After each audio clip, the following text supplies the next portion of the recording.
Hello दोस्तों, आज के इस वीडियो में हम पढ़ने वाले हैं रेशियो एंड प्रोपोर्शन के कुछ इंपॉर्टेंट क्वेश्चंस जो कि आने वाले आरआरबी, एनटीपीसी और ग्रुप डी एग्ज़ाम के लिए बहुत ही इम्पॉर्टेंट होने वाली है।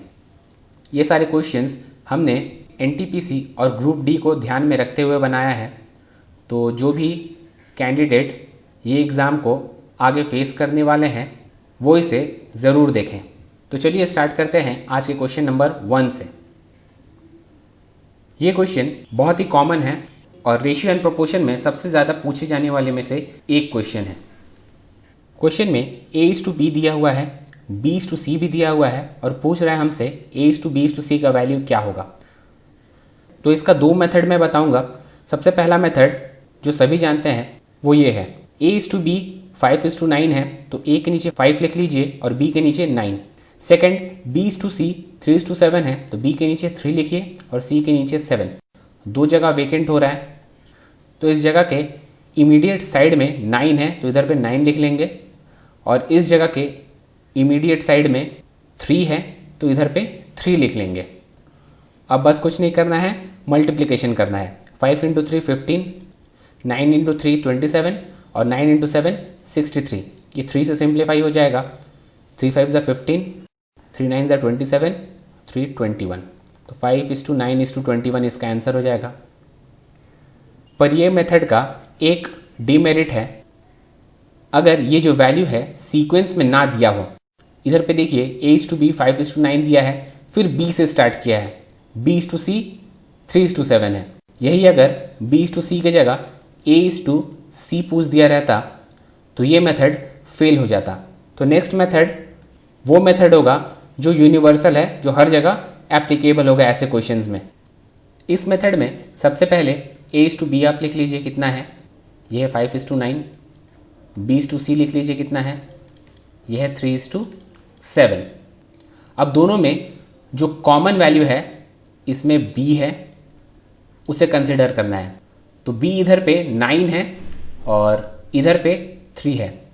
B को हमें इक्वल कर देना है, तो इक्वल करने के लिए या तो इसको 3 बनाना होगा, नहीं तो इसको 9 बनाना होगा। तो इसको 9 बनाना ज़्यादा इजी है क्योंकि इधर 3 से अगर मल्टीप्लाई कर दें तो ये 9 हो जाएगा। तो अब B:C हो जा रहा है 9:21। अब जबकि दोनों जगह B का वैल्यू 9 हो गया है तो ABC का जो वैल्यू है वही A:B:C हो जाएगा, यानी 5:9:21। बढ़ते अगले क्वेश्चन की तरफ। ये क्वेश्चन जो सेकंड टाइप हमने सीखा उसके ऊपर है, तो इधर पे आप वीडियो पॉज करके पहले खुद से ट्राई कर सकते हैं, फिर मैं बताऊंगा। तो इधर पे आप देखिए दोनों में जो कॉमन है वो इधर पे A है। इधर पे A 4 है और इधर पे 7 है। अब दोनों को इक्वल करने के लिए या तो इसको 7 बनाना होगा या तो इसको 4 बनाना होगा, पर ये फ्रैक्शन हो जाएगा। तो सबसे इजी होता है इक्वल करने के लिए इसका एलसीएम ले लीजिए। 4 और 7 का एलसीएम होता है 28, तो दोनों को अब 28 बनाना है। तो इधर पे 4 को 28 बनाने के लिए 7 से इंटू करना होगा और इधर पे 7 को 28 बनाने के लिए 4 से इंटू करेंगे। A:B होगा 28:35 और A:C होगा 28:44। तो अब A:B:C इजीली निकल जाएगा क्योंकि A जो कि दोनों में कॉमन है वो बराबर हो गया है। तो A का वैल्यू होगा 28, B का वैल्यू होगा 35 और C का वैल्यू होगा 44। बढ़ते अगले क्वेश्चन की तरफ। अगर x:y 2:3 दिया हुआ है तो हमें वैल्यू निकालना है 8x + 5y divided by 5x - 3y। दिया हुआ है x/y = 2:3 यानी 2/3। इसका मतलब x का वैल्यू 2 हो जाएगा और y का वैल्यू 3 हो जाएगा। हमें निकालना है 8x + 5y divided by 5x - 3y। तो हम x की जगह 2 लिखेंगे यानी 8 × 2 प्लस और y की जगह 3 लिखेंगे 5 × 3 divided by 5 × 2 - 3 × 3। 16 plus 15 31 divided by 5 into 2 10 minus 9 यानी 1, तो आंसर हो जाएगा 31। Find the fourth proportion to 6, 7 and 18। Fourth proportion यानी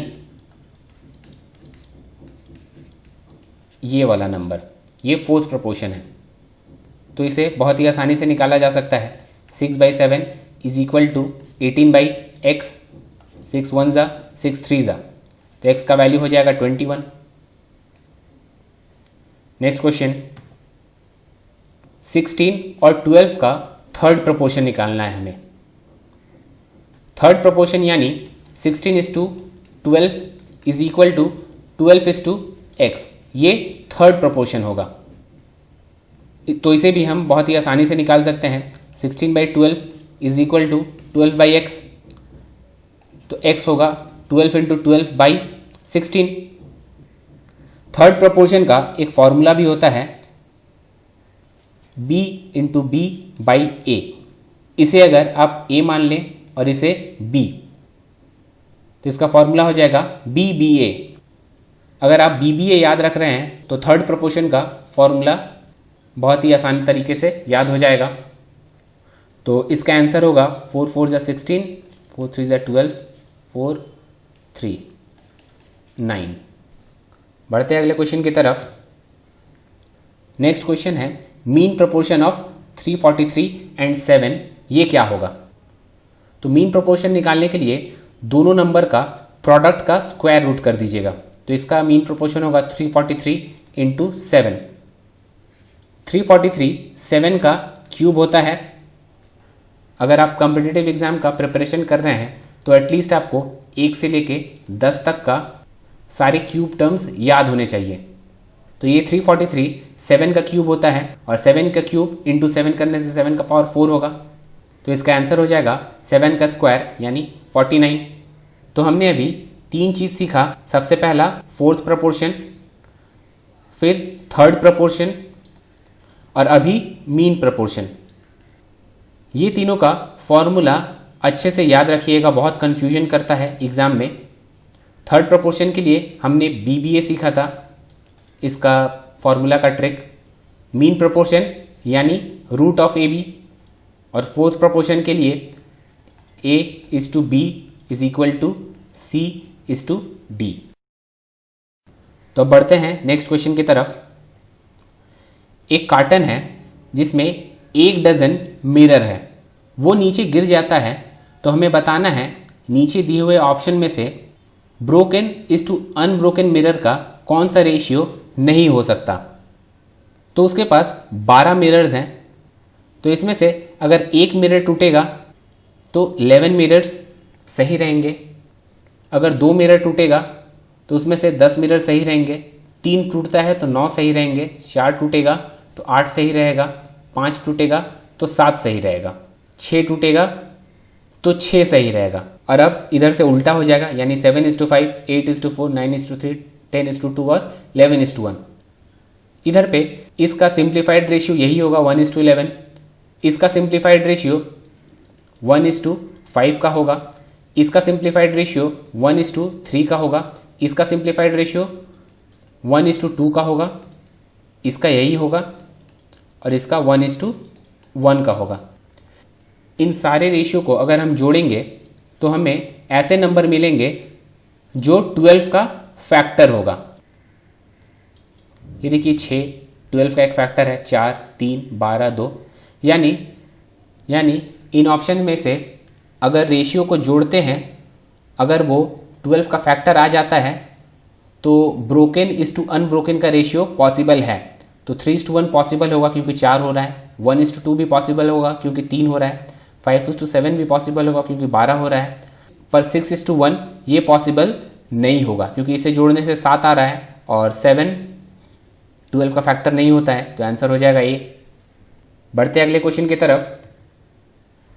इन सारे डिजिट्स में से क्या सब्ट्रैक्ट कर दें कि ये नंबर्स प्रोपोर्शनल हो जाएं। प्रोपोर्शनल यानी A:B is equal to C:D। Ratio में इक्वल टू का ये भी साइन होता है, तो पहले इसे लिखिए 54:71 इज इक्वल टू 75:99। अब ऑप्शन से एक एक करके डिजिट सब्ट्रैक्ट करके देखते हैं। अगर इन सारे डिजिट्स में से 3 सब्ट्रैक्ट किया जाए तो इधर 51 होगा, ये 68 होगा, इज इक्वल टू ये 72 होगा और ये 96 होगा। ये 17 से कटेगा, 17 3 51, 17 4 68। ये 24 से कटेगा, 24 3 72, 24 4 96। तो आंसर हो जाएगा 3, क्योंकि 3 सब्ट्रैक्ट करने से ये सारे डिजिट्स प्रोपोर्शनल हो जा रहे हैं। बढ़ते हैं अगले क्वेश्चन की तरफ। 1360 रुपीज़ ABC में बांटा गया है। इसे ऐसे बांटा गया है कि A को 2/3 ऑफ B मिला है, यानी A/B is equal to 2/3। B को 1/4 ऑफ C मिला है, यानी B equal to 1/4 of C। तो B/C होगा 1/4। तो हमें B का शेयर निकालना है। तो B का शेयर निकालने के लिए सबसे पहले हमें A/B/C कितना है वो जानना होगा। इन दोनों रेशियो में B कॉमन है, तो B को इक्वल कर देते हैं। तो B को इक्वल करने के लिए इधर 3 से मल्टीप्लाई करेंगे, 3 1 3, 3 4 12। तो A/B/C अपना हो गया 2:3:12। अब जो टोटल शेयर होगा वो 2 + 3 + 12 यानी 17 यूनिट के बराबर होगा। तो हमें निकालना है B का शेयर जो कि 3 यूनिट है। तो 3 यूनिट कितना होगा? 3 unit will be equal to, ये 3 ऊपर जाएगा और ये 17 नीचे आएगा। तो 3 × 1360 डिवाइडेड बाई 17, 17 8 × 136 होता है, ये 0, 8 3 × 24 यानी 240। तो आंसर हो जाएगा 240। आते हैं अगले क्वेश्चन की तरफ। 2 men, 3 women and 5 children are assigned to complete a task for ₹8,200। इन तीनों का एफिशिएंसी दे दिया है। मेन का एफिशिएंसी है 7 यूनिट, एक विमेन का एफिशिएंसी है 4 यूनिट और एक चिल्ड्रन का एफिशिएंसी है 3 यूनिट। तो एक मेन का एफिशिएंसी अगर 7 यूनिट है तो 2 मेन का कितना होगा? 7 × 2। एक विमेन का 4 यूनिट एफिशिएंसी है तो 3 विमेन का होगा 4 × 3। अगर एक चिल्ड्रन का 3 यूनिट एफिशिएंसी है तो 5 चिल्ड्रन का कितना होगा? 3 × 5। तो इनका एफिशिएंसी का रेशियो होगा 14:12:, और ये जो पैसा है उन्हें इनके एफिशिएंसी के अकॉर्डिंग ही मिलेगा, यानी जो ज़्यादा एफिशिएंट होगा उसको ज़्यादा पैसा। तो ये जो 8200 है वो टोटल एफिशिएंसी के बराबर होगा, यानी 14 + 12 + 15 जो कि 41 यूनिट होगा, और ये 41 यूनिट 8200 के बराबर होगा। तो 1 यूनिट होगा 8200 divided by 41 is equal to 200। अब हमें एक चाइल्ड का एफिशिएंसी निकालना है। तो इधर पे चाइल्ड का एफिशिएंसी दिया हुआ है 15 जो कि 5 चाइल्ड का है। तो पहले इसे निकालते हैं। 1 यूनिट 200 हो रहा है तो 15 यूनिट होगा, 15 × 200 इज इक्वल टू 3000, यानी 5 चिल्ड्रन को 3000 मिलेगा। तो एक चिल्ड्रन को कितना मिलेगा? 3000/5 यानी 600। बढ़ते अगले क्वेश्चन की तरफ। कॉपर और टिन को मिला के 2 एलॉय बनाया जा रहा है।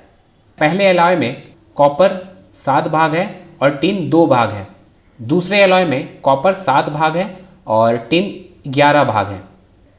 दोनों को बराबर बराबर मिला दिया गया है। तो क्वेश्चन पूछ रहा है जो थर्ड एलॉय होगा उसमें कॉपर और टिन का क्या प्रोपोर्शन होगा। सबसे पहले आप कॉपर लिखिए एक जगह और एक जगह टिन लिखिए। इधर पे पहला एलॉय और इधर पे दूसरा एलॉय। पहले एलॉय में कॉपर 7 पार्ट है और 2 पार्ट टिन है। दूसरे एलॉय में कॉपर 7 पार्ट है और टिन 11 पार्ट है। इसे अगर जोड़ा जाए तो टोटल यूनिट आ रहा है 9 यूनिट, और इसे अगर जोड़ा जाए तो इसका टोटल यूनिट आ रहा है 18 यूनिट। इसे आप सबसे पहले इक्वल कर दीजिए। तो इक्वल करने के लिए 9 और 18 का आप सबसे पहले एलसीएम लीजिए, तो इसका एलसीएम आएगा 18। दोनों को अब 18 बनाना है, ये पहले से 18 बना हुआ है, इसे 18 बनाने के लिए इंटू 2 करेंगे। तो इधर अगर इंटू 2 करते हैं तो इसमें भी करना होगा इंटू 2 इंटू 2। अब ये भी 18 यूनिट हो गया और ये भी 18 यूनिट हो गया। और इन दोनों एलॉयज को वो इक्वल रेशियो में बांट रहा है, मतलब इसका एक पार्ट और इसका एक पार्ट। दोनों में 1 से इसलिए मल्टीप्लाई किया मैंने क्योंकि दोनों को इक्वल रेशियो में मिलाया गया है लास्ट में। अगर क्वेश्चन में बोला रहता पहले एलॉय को एक पार्ट लिया गया है और दूसरे एलॉय को 2 पार्ट लिया गया है, यानी 1:2 रेशियो में मिलाया गया है, तो पहले एलॉय में हम 1 से इंटू करते और दूसरे एलॉय में 2 से इंटू करते। अब इसे ऐड कर देना है। 7 2 14, 7 1 7, यानी 14 + 7 21। इधर पे 2 × 2 4, 4 + 11 15, ये 15 होगा। इसे अगर सिंप्लीफाई करेंगे तो 3 7 21 और 3 5 15, तो आंसर हो जाएगा 7:5। बढ़ते हैं अगले क्वेश्चन की तरफ। ये क्वेश्चन पहले भी बहुत बार पूछा जा चुका है बहुत सारे एग्जाम्स में। ये सॉल्व करने से पहले ग्लोब का एक छोटा सा कंसेप्ट देख लीजिए। ये मान लेते हैं अर्थ है और ये इक्वेटर अर्थ को 2 इक्वल हाफ्स में डिवाइड करता है। ये बनता है नॉर्दर्न हेमिस्फीयर और ये बनता है सदर्न हेमिस्फीयर। अगर पूरे अर्थ को 2 यूनिट मान लिया जाए तो ऊपर वाला यानी नॉर्दर्न हेमिस्फीयर 1 यूनिट होगा और सदर्न हेमिस्फीयर ये भी 1 यूनिट होगा। अब क्वेश्चन में दिया हुआ है लैंड और वाटर का रेशियो अर्थ पे है 1:2, तो इधर लैंड लिखिए, इधर वाटर लिखिए और ये अर्थ पे है लैंड और वाटर का रेशियो 1:2। यही नॉर्दर्न हेमिस्फीयर में लैंड और वाटर का रेशियो है 2:3, तो यहाँ 2 लिखिए और वाटर के नीचे 3। तो सदर्न हेमिस्फीयर में लैंड और वाटर का क्या रेशियो होगा? सबसे पहले इसे ऐड करते हैं। ये होगा 3 यूनिट और ये हो रहा है 5 यूनिट।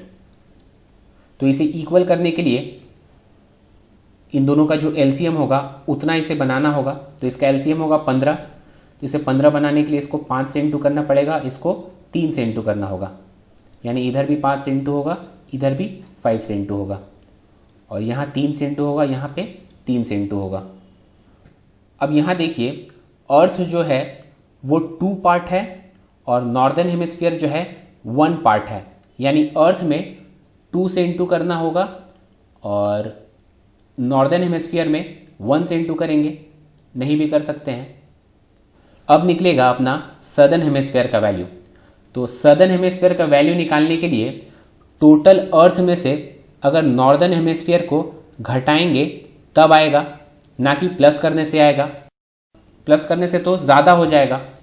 तो अर्थ में से नॉर्दर्न हेमिस्फीयर का वैल्यू घटाते हैं। 5 2 10, 2 3 6, 10 - 6 4 यूनिट और 2 5 10, 10 2 20, 20 - 3 3 9, यानी 11। तो सदर्न हेमिस्फीयर में लैंड और वाटर का जो रेशियो होगा वो होगा 4:11। अब बढ़ते हैं अगले क्वेश्चन की तरफ। ये भी सेम टाइप का क्वेश्चन है। 2 वेसल में मिल्क और वाटर भरा हुआ है। पहले वेसल में मिल्क और वाटर का रेशियो है 2:3 और दूसरे वेसल में है 4:3।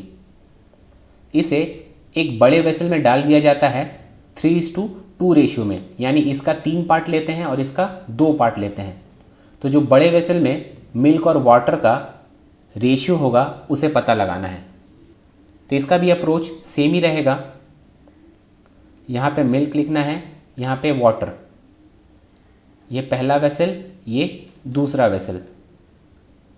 पहले वेसल में मिल्क और वाटर का रेशियो है 2:3 और दूसरे वेसल में है 4:3। इसे ऐड करिए, तो ऐड करने से आएगा 5 और इसे ऐड करने से आएगा 7।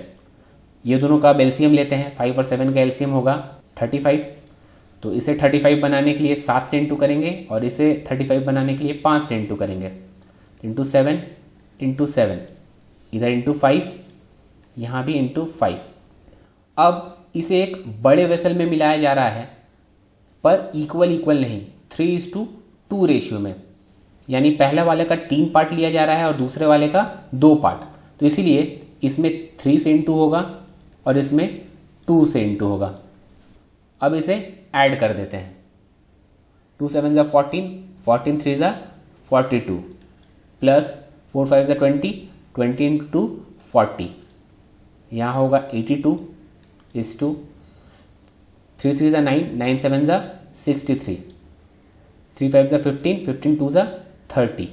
यहाँ होगा 93। तो इसका आंसर भी हो जाएगा ए, 82 इस टू 93। तो इस वीडियो के लिए बस इतना ही था। आगे और भी बहुत सारे इम्पॉर्टेंट क्वेश्चंस हैं, वो हम अगले वीडियो में पढ़ेंगे। अगर आपको रेशियो एंड प्रोपोर्शन के सारे क्वेश्चन देखना है तो आप हमारे वेबसाइट पे जाके देख सकते हैं। उधर पे मैथ्स के सारे इम्पॉर्टेंट चैप्टर्स अवेलेबल हैं। आप उसे जितना चाहें उतना बार सॉल्व कर सकते हैं। तो मिलते हैं अगले वीडियो में। तब तक के लिए goodbye and thanks for watching.